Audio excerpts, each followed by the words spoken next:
Sometimes you just have to let go of things. It's not easy, moving on and stuff, forgetting regrets is the hardest part.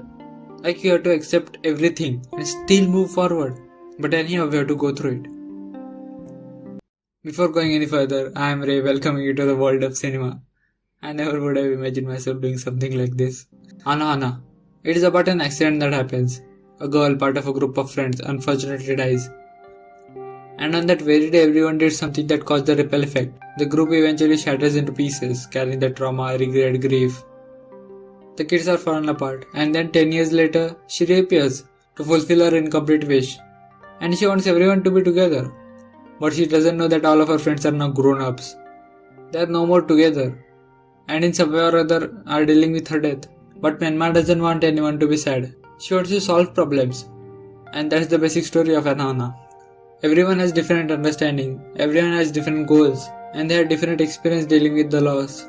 And now it's very hard for them to get along, cause everyone blames themselves, while they are blaming each other. The sorrow of death of a person who was so cheerful hurts them so much, they can't even look at each other. It brings them those sad memories, so they distance themselves from each other. Like for them it was necessary to just go away from each other for a while.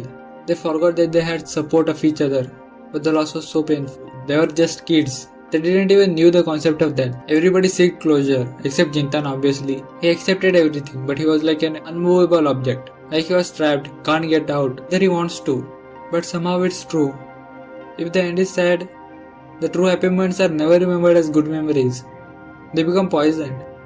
For 10 years all that sadness, that entire trauma, rips them apart, which we can see. Like we can see in that confessing scene. Everyone was crying. Everyone was being supportive at the time. Everyone was listening to each other, like what they have to say, and that is what they needed. But as a kid, you don't understand what sorrow is, what death is, how to deal with that. That scene gave so much of relief. Like we can see everyone was cheerful and everyone was happy. The main theme was like everyone has to move on. Like Hopper tries to move on after he finds Cell. Our old man Mr. Fredrickson from Up moves on after seeing the real book of adventures. The couple from Rabbit Hole moves on after a part of their life. Their 4-year-old son just died. They had to move on. And that's the beauty and also the sad part of life. We can't be stuck in the same place for a long time. We have to move forward. But Anohana is much more character-driven story. The characters show some basic human actions, and the character design, it feels real. Like there is a scene when Jintan shuts the door and leaves the hospital room. Like it felt so real I was going to tear up. Yukiatsu, for example, he can't express certain emotions, so he lets it out through anger. Like I will do something similar. Yeah, genetic is a major factor in my case, but still you got the point, right? And no matter how good the concept or the premise is, if the series isn't driven by characters, their interaction with each other and their interaction with the surrounding, it feels shallow. Anohana moves you emotionally. Not everyone cries, like I didn't cry. Yeah, it is emotional.